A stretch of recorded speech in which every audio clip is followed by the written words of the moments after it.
Notnerd Podcast, Episode 201, After the Aftermath.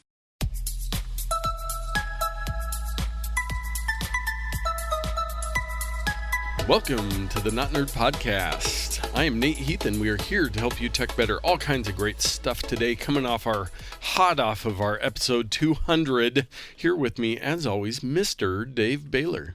Bum, bum, bum. Episode 201. 201. After the Aftermath. Yes.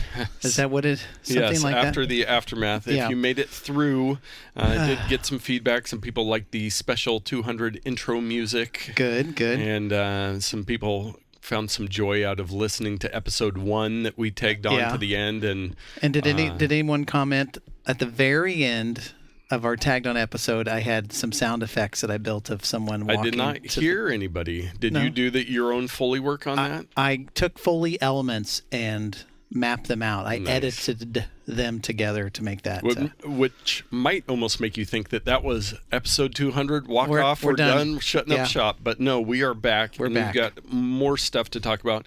So as we record on October 15th, tomorrow morning is the big Google Pixel event, the 15th, and this episode will come out after that. So at the end of this episode, we're going to do a quick reconvening to discuss what they announced tomorrow, but we did need to record today. So that's how that's going to work. I'm so excited for all the new Google stuff, said hardly anyone ever. Yes, new Pixel phone, some new earbuds, this, that, and the other thing. But we will give you some information because we do like the Pixel phones as far as Android goes. You can listen at the end of the episode for that. Look at the timestamps and the show notes, which we do if you aren't aware. And if you just want to skip right to that to see what we have to say, you can do that now and then come back to this point in the episode. So who knows? I have a friend who is interested in buying a Chromebook, and I told her, hey, you might as well wait one day to see if they announce some amazing $100 Chromebook tomorrow or something like that. That's true. So who knows what they're going to do? We shall see.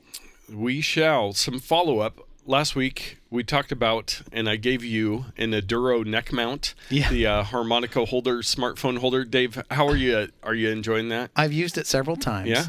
I do need to get a new prescription for my glasses. Things are not as sharp and clear as they used to be. I can't see things as close with my prescription. I have to take my glasses off. And so I'm in this weird phase of it's too close but not far enough away because I'm an old man. But I have used it several times. I emptied the dishwasher and I had it around my neck and I was watching a program or a YouTube video, I think, probably Marquez Brownlee or one of the tech reviews, something I didn't have to pay 100% attention to, like a show or something.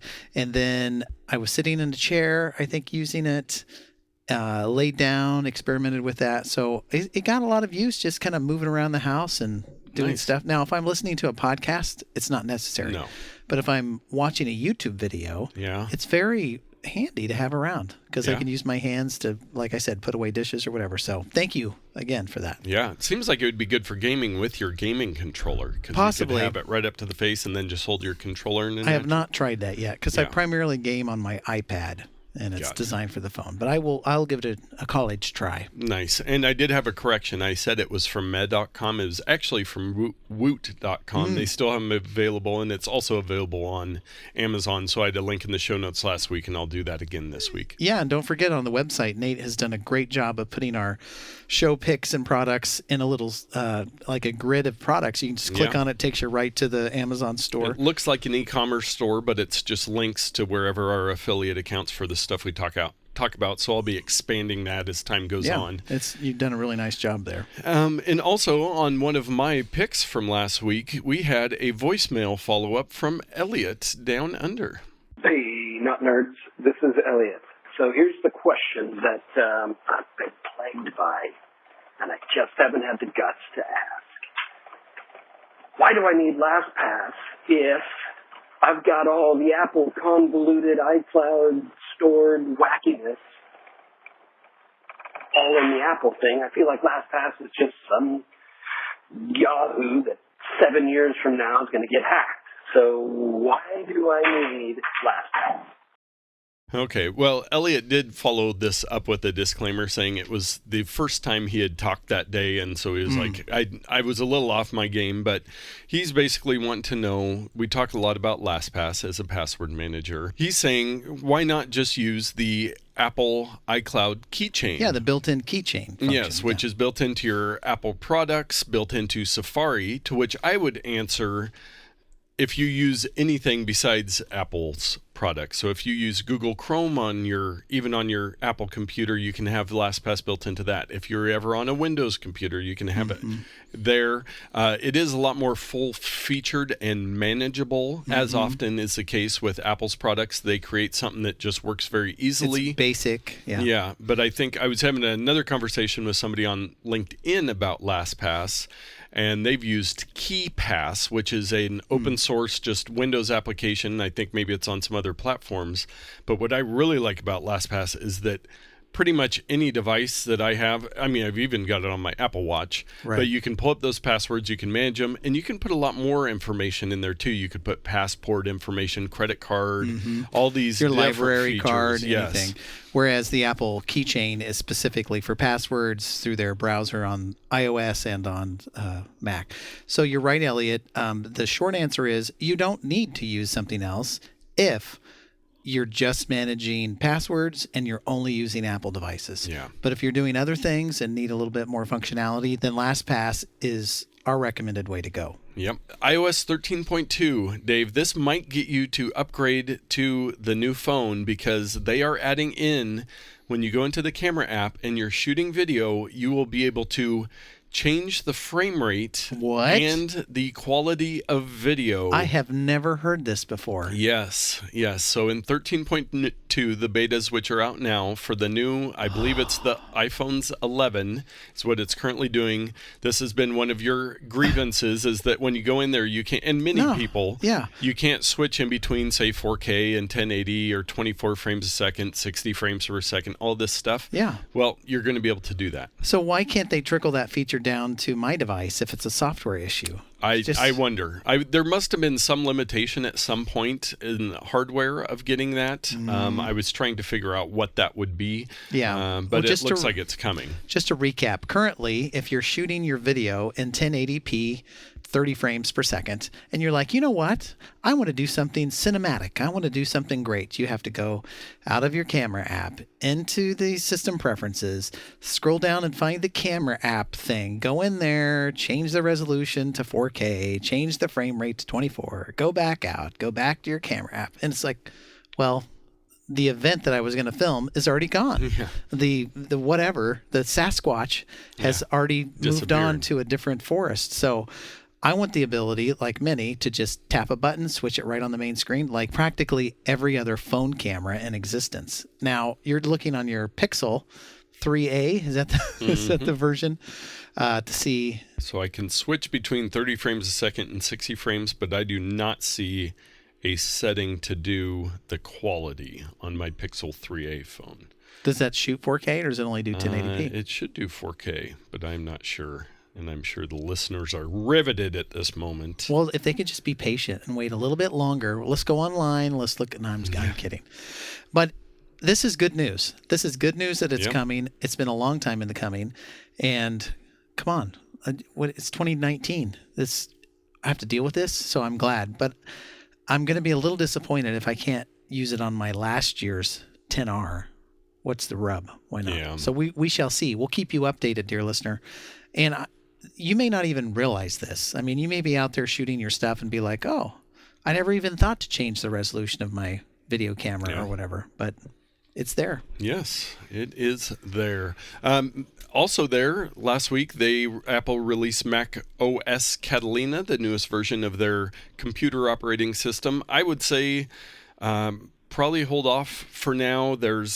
It seems like it's pretty stable, but it is a pretty big change for operating system. Their 32-bit apps are going away, which are older apps. So if you're one of those people still using Microsoft Office 2011 on your Mac laptop because you got it free from work, that's not going to work. There's a lot of things. They will tell you there's ways to look at. There's a program called Go64 that's free to run to see. I ran it on mine, and the sad thing is I have like 800 apps or something. It looks at all different pieces of the apps too. Yeah, I think when you get your new computer, if they ever release a new one for you to purchase, you just need to start fresh, my friend. Yeah, I'm going to. Yeah. I'm going to do a fresh install because I have so many things over the years that I've installed, never used. But one of the big things is the Adobe apps. There's some pieces of the new Photoshop and stuff that haven't been updated yet. So there's some bugginess there. I did see a bunch of articles about DJ software having issues because they changed iTunes.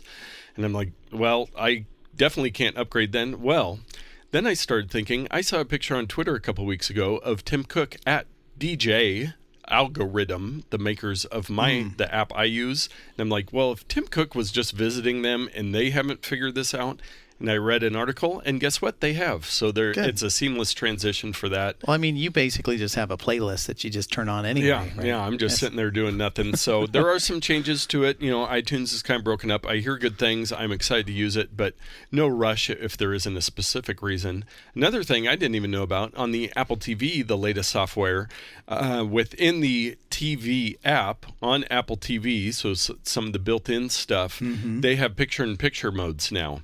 So you can actually start watching a video, put it down in picture-in-picture. I've got an article there. If it's something you want to do, check that out and try it out. So could you be like playing a video game or something and watching a video down in the corner? Yeah. Oh, interesting. Yeah. So, but I think the way it works right now, it's pretty limited. So you could maybe have a football game in the corner and be watching a movie there if you wanted to, or something like that. Well, we've got some Cryptowatch. We don't cover this stuff very often, but I thought this one was pretty interesting. The Libra cryptocurrency, the one started by Facebook. Affectionately known as Zuckbucks. They are, and we were talking about how there's, 50 different companies on board. Well, this week, eBay, small little company, Visa, maybe you've heard of them, Mastercard, friends with Visa, and Stripe have jumped ship on Libra currency. So things are not looking very good for the Libra currency. I will, just because we always do, open up my Bitcoin tracker on my phone. Bitcoin is currently at 83.3750. It was up above 10,000 for a while. Now it's down around 8,300 for the last month or so. So yeah, whatever. At your own risk. Don't take financial advice from us. No. The advice you should always take from us is Dave's Pro Tip of the Week. Now, Nate, you mentioned earlier, just a few moments ago, that macOS Catalina is going to break some applications. Yeah. So what do you do if you're using Microsoft Word and you're like, well, I don't want to upgrade, or you're saying this application that I've used for years, the developer doesn't even make it anymore, or they're out of business. Yeah. How do I find an alternative? And I will point you in two directions, my friends. The first one is Alternative 2, and I believe it's at alternative2.net. What you do is you go to the website. At the top, there's a giant search button, and you type in Microsoft Word. So I'm going to do that real quick. Microsoft Word. And I choose it and hit Find, and it will give me a list of applications that are like Microsoft Word. The first at the top of the list is LibreOffice. We may have talked about this in the past. It's an open source kind of Google Doc type thing. Yeah. And speaking of Google Docs, that is one of the options. WPS Writer, there's a bunch of other ones I saw in here earlier when I searched Pages from Apple's an alternative if you're on a Macintosh. Scrivener, which is part of the Set app. If you're a Mac fan, you could subscribe to Set app and use Scrivener and a bunch of other alternatives. So if you're looking for that one application to replace the one that Catalina is going to break, then Alternative 2 is a great place to go. The second place is Capterra, Capterra, and it works much the same way. You type in password manager, and it'll bring up LastPass and 1Password, multi-platform, multi-device options out there. So you just type in what you're looking for, and it'll find an alternative to. And this is a great way to find some cool applications that you've never thought of before. You and I were talking earlier about taking notes and managing different notes to use Apple Notes or Evernote and stuff like that. I'm going to go to Capterra real quick, and I'm going to type in Evernote, and let's see what comes up there. Evernote. So in Capterra, so it brought up Sprout Social, never heard of them. Zendone, Zendesk, Promo, all these productivity type collaboration apps. Yeah. It brought up 1 million. So some of these I have never heard of before, and that's a good thing because the goal in this is to find an alternative to something that you're using. And if you already know about it, chances are you're already using it. So anyway, those will point you in the right direction. You can also ask friends or people like us, like, what do you guys use? We try to talk about all kinds of different software, from task managers to productivity software to games to whatever. And we're usually a pretty good resource in each of the major categories. If you have questions, just let us know. But that's my tip of the week. Look elsewhere for other applications and move forward. Don't stay in the past. Yes. Yeah. Capterra is very business minded. So if you have, a business and just need some software or need to replace something, they have 1 million plus verified user reviews. So you can really see if it's going to be a good fit for you based on that. Our takes of the week. The Nobel Prize has been given out, and I heard from a little birdie that we were second for the Not Nerd podcast. I was going to ask services we're providing. Right. But they decided to give it to the group of people who created lithium-ion batteries. There must have been some politics going on there. Politics, because who cares about lithium-ion batteries? But no, imagine your cell phone if you had to keep AA batteries around to put into your cell phone every 30 minutes to be able to make phone calls. All the different places that lithium-ion batteries have really made a huge change in society, and power is an important thing. Electricity and lithium-ion batteries are definitely high up the list. Well, I do like to remind people that we are the most nonpartisan tech podcast on the internet. But I am not sure if you have heard over the last week or so that China has been in the news just a little bit. I've heard of those guys. Yes, that little country across the pond from us here on the West Coast. Well, there's been a lot going on with China. There has been these Hong Kong riots and all of this tension between Hong Kong and China, or the people of Hong Kong and China, and who gets to do what, who's in charge, all of these things. Well, then it's kind of creeped over here. The story I'm going to link to is from Ben Thompson at Stratechery, who we recommend often, but he wrote it. It was mostly about some comments from the NBA, but he talks about the China cultural clash. And I've mentioned this before on the podcast, how much we forget how different China is than the way we run things in the United States. Yeah. And a lot of people thought that, back in the 80s when we started working with China so much, that they would just accept all of the U.S. stuff because we do things right. Right? Yeah, they're going to become capitalists and freedoms are going to come and people are going to have money and they're going to throw away the socialist government and freedom's going to creep in. Well, yeah, that didn't really happen. Yes. Yeah, so this article is pretty limited. There's a lot more going on. Apple has, at the request of China, blocked some apps over there. So there's been a lot of discussion on, well, is Apple giving in? How do these tech companies that see no borders, and China is a very important market for Apple, both for making all of their products and for selling their products, but how do these companies like them navigate different cultural values, norms, laws? How do they block things? How do they, where do you take your stand as Apple? Do you say, hey, you know what? We're pulling out of China.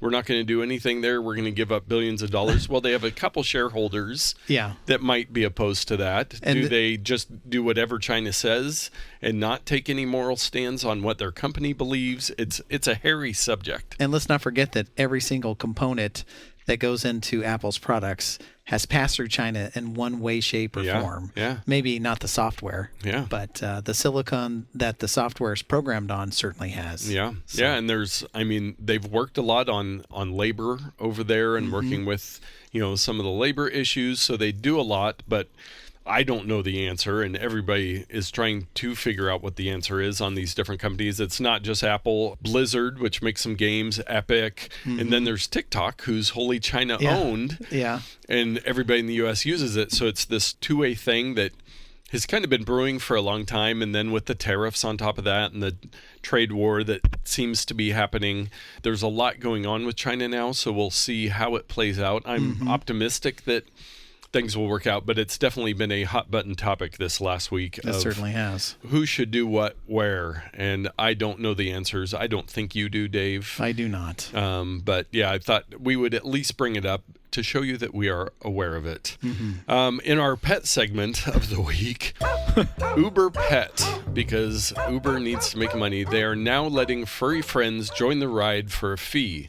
So you can't, because from what I understand, a lot of people like to go places with their pets, and they order an Uber, and the Uber shows up, and they've got their dog in their hand. The Uber driver says, no, thank you, canceled. And so this is a new function. We've talked about some of this customization they've added into Uber. This one would let you to check that, hey, I will be bringing a pet. You pay an extra $5 or whatever it is. And then the driver knows, hey, I'm picking up a person and a pet. And so it can be a more educated decision for the driver and the rider if they want to do that. I have a 5-word phrase to share with everybody. Leave your pets at home. That's my opinion. Yeah. But there you go. In most cases, that is the right thing to do. Just a quick one, Hulu. We talk about all these dang streaming services and trying to keep them all straight. I was looking around at some too from my YouTube TV to see if there's any other ones. But Hulu has now, they're launching support for offline download. Netflix has this. Many of the services do, where if you're going on a long flight, you can load up a bunch of shows or movies. Hulu is adding that on top of everything else. And I am a recent subscriber to Hulu because they had some deal, a 6-month deal going on. And I think that has been implemented on my version, at least. Nice. I believe I implemented it on a couple shows because my network was being spotty in my house, and so I just downloaded it to the device. It's not on every program, but it's on select ones or whatever. So if you're a Hulu subscriber, you should see this rolling out soon. And it just makes sense. I mean, you're paying all this money to these companies. Of course, they're scared to death of piracy, and they don't want you to steal their program and sell it on the black market or whatever. Like, I mean, maybe that happens, but it's got to be such a small percentage. But anyway, they're slowly loosening the reins on this, and it's good for customers. And so we like that. Yes. Our last take, this one, our drone segment of the week. You found you had found an image, and I found some more information on it. It's an ambulance drone, and this looks like a genius use of drones. So it would have, it's a bright yellowish green, of course, because ambulance, but it's got a defibrillator. I'm looking at the word, so that's making it harder for me to say it. An AED, medication, CPR aids that can all be packed on this drone. So you imagine a big festival or a big crowd or a crowded city being able to fly this drone out to location. Even if the person can get there, maybe they can't bring all the equipment with them. Yeah. Or if there's a first responder in the area. Yeah. I have no equipment. I don't have my doctor's bag with me. My defibrillator. Yeah, I don't have my defibrillator. If I could get that in the air, and so a local hospital or whatever could dispatch that to the location, could come down in minutes, and the first responder could save someone's life potentially. Yeah, I like it. Our security and privacy story of the week. I thought it was funny that, a few weeks ago there was the big Apple vulnerability. I can say that one now. Nice work. That got every press. It was the top story on every page. Well, this week it's come out that Google has a remote code execution bug, and they're fixing it in Android 10, which means that pretty much only the Pixel phones will be getting this update, and almost every other Android phone will remain live. I saw a couple different articles on this. It sounds like it's a pretty bad thing where because when you can do a remote code exploit, that means you don't have to have the phone, and a lot of the iPhone stuff you have to have it plugged in and codes and this and bypass this. And when someone's physically got a hold of your device, all bets are off. But this remote stuff where someone could just do it over the internet, that's a little bit frightening. Yeah, so Android, that's one of the reasons why we tend to steer people away from Android, is unless you have very few phones. It's basically just the Pixels that are even on the latest version of Android. Most are on old ones. The other ones might get updated at some point, but it does affect a lot of Android phones, which is not good. We do not love to hate on Android phones. No. We want everyone to succeed. We just want you to be safe, and we want you to be secure. We like that. So our bonus odd take of the week, I started seeing this commercial on TV, and this product, we talked a while ago about the Samsung wardrobe thing, and we were just like, what is this? Yeah. This product is called Mirror, and it's at mirror.co. And the way they're advertising this is it is a mirror that you put in your home. So like a vertical, not a full length, but probably, let's say 4 foot by 2 foot mirror you put on your wall. And then within this mirror is a display where you can have a personal training experience. And on the commercial, they're like, when you're done, you can take a selfie and you can, you've got a trainer and it gives you all these stats. Every single time it comes on, I tell my wife, what about just using a TV or a computer or your phone? This feels like We Fit with extra steps. Yeah. In an extra product, it starts at a mirror, $14.95, not $14.95, $1,500, and then a $39 a month subscription. Now, I think this product is hey, you know what's really successful? Those Peloton bikes with your personal trainer and the high-end houses and all their ads and these beautiful people. Yeah. Why don't we make a product where it's more of a training experience that you mount on your wall, and then they're like, it just goes away because then it's just a mirror once you turn it off. Well, you know what else goes away when you turn off? A TV or a computer or a phone or a tablet. I do not know who.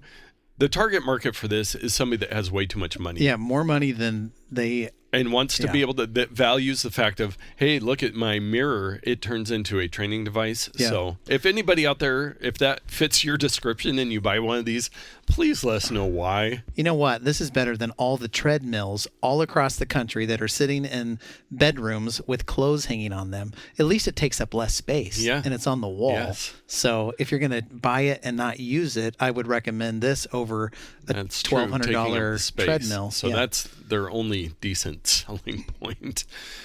But it's always a high selling point. Our picks of the week. I noticed that you had a game. Oh, did I just spoil it? Yeah, you spoiled it. You have a game for your pick of the week. Yeah. So I decided not to use my game, which I kind of teased last week, I think. Yeah. It'll hold. It's not going away.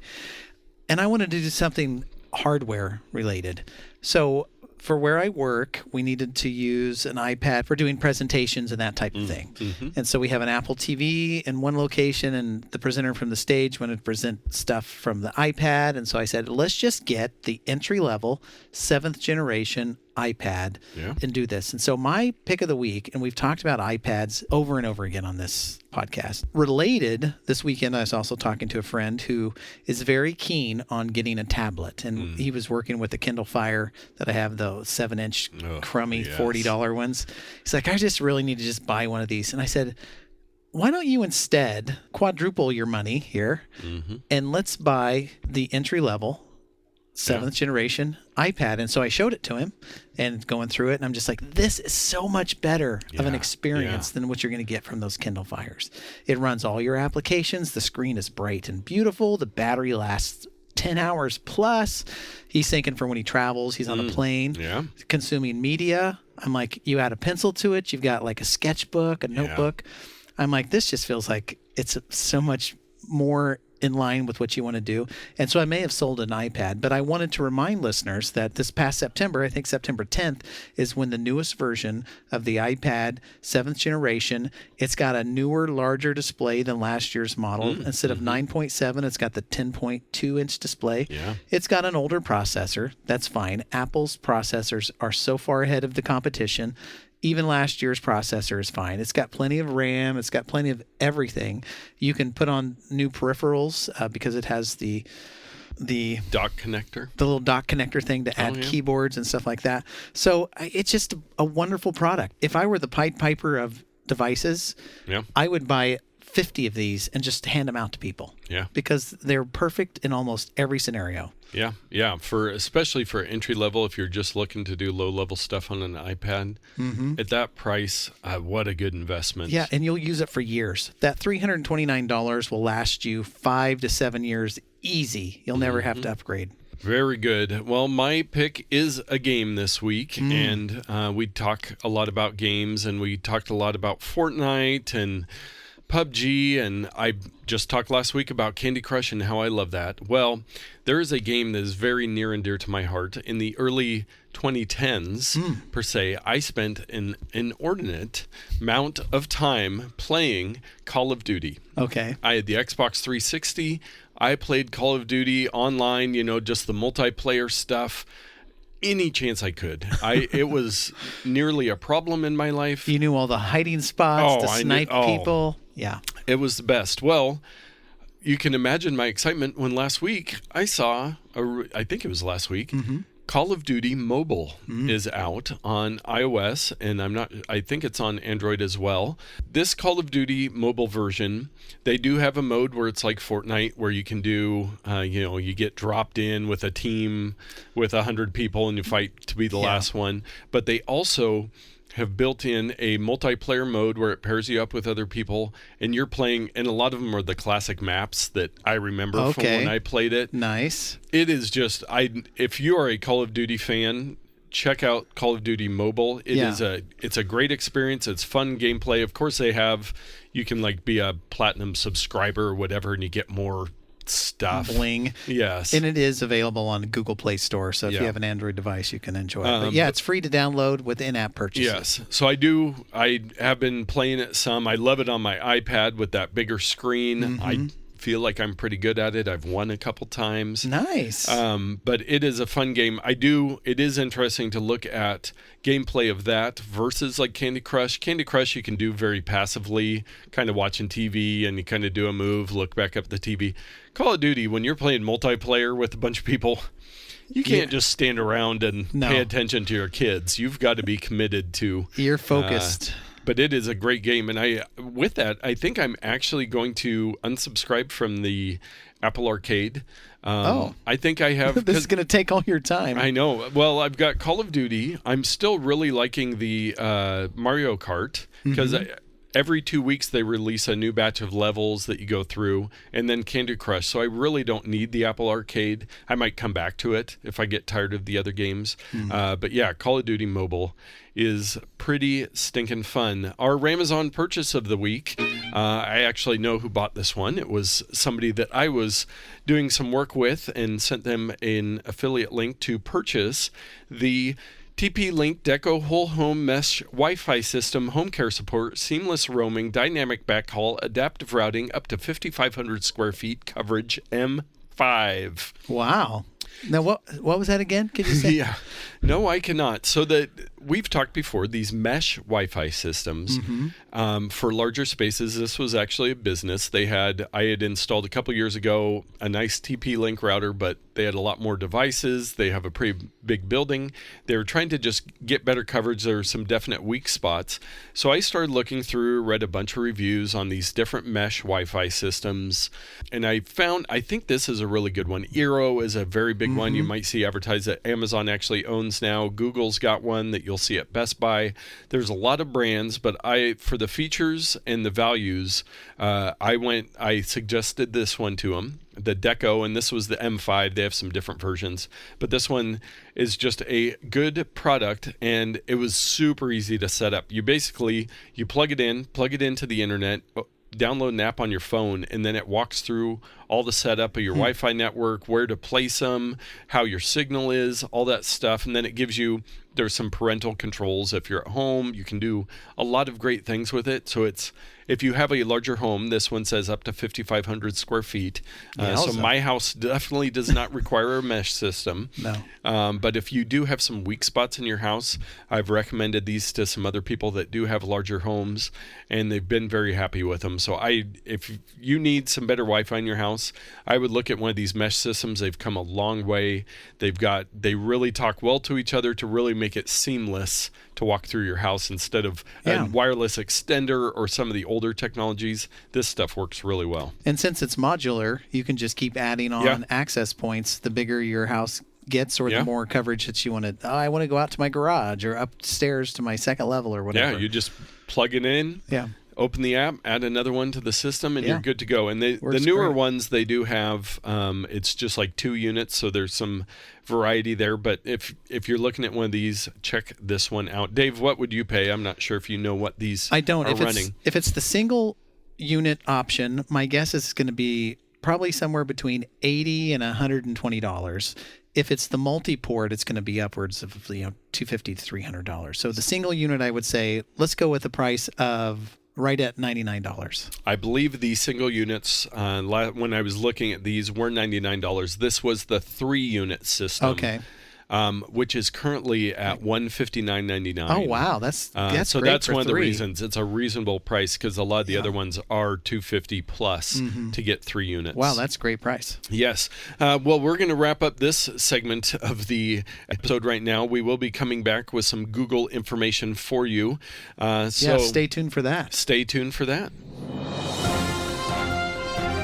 Welcome to a Not Nerd Special Report. I'm your host, Dave Baylor. This morning, hundreds of journalists, YouTube stars, and Instagram influencers were gathered to see what Google would reveal for its latest crop of hardware, software, and services. Here are some highlights from that announcement. Stadia. If you recall, Stadia is Google's foray into the streaming video game space and promises to deliver a console-quality experience on nearly any device with a screen that can connect to the internet. This includes computers, tablets, and even smartphones. Stadia will launch on November 19th.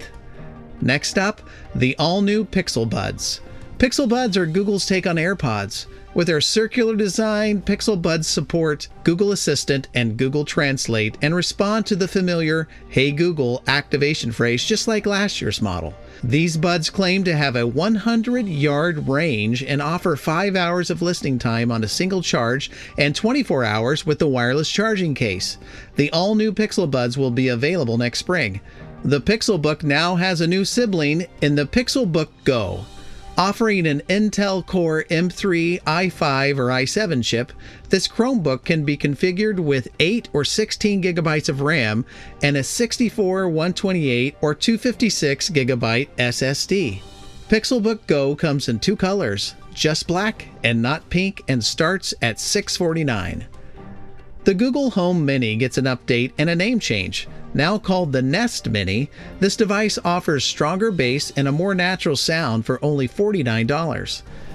And what better way to tie it all together than with Google's Nest Wi-Fi mesh router featuring, you called it, a built-in smart speaker. Now for the featured event, Pixel 4 and Pixel 4 XL. This latest update in Google's flagship smartphone comes equipped with an all-new Soli radar chip.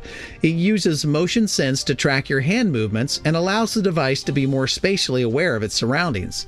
The updated camera system offers a new HDR Plus feature which can be viewed live on the screen before the photo is taken. And speaking of screens, the Pixel 4 sports an OLED with a 90 Hz refresh rate, promising a smoother scrolling experience. Pixel 4 ships October 24th. And that's a quick look at the latest offerings from Google. I've been Dave Baylor, and this has been a Not Nerd Special Report. Thanks for listening. Well, that wraps up all of our Google additional coverage from the Google event. Now get out there and tech better.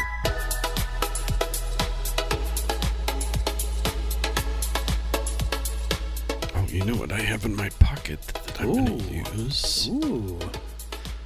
One hand in my pocket and I'm smoking a cigarette. A little chapstick to minimize my pee-poppins.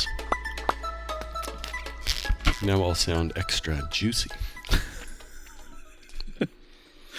That's what all want. That's what we're looking for, folks. Okay, let's do this.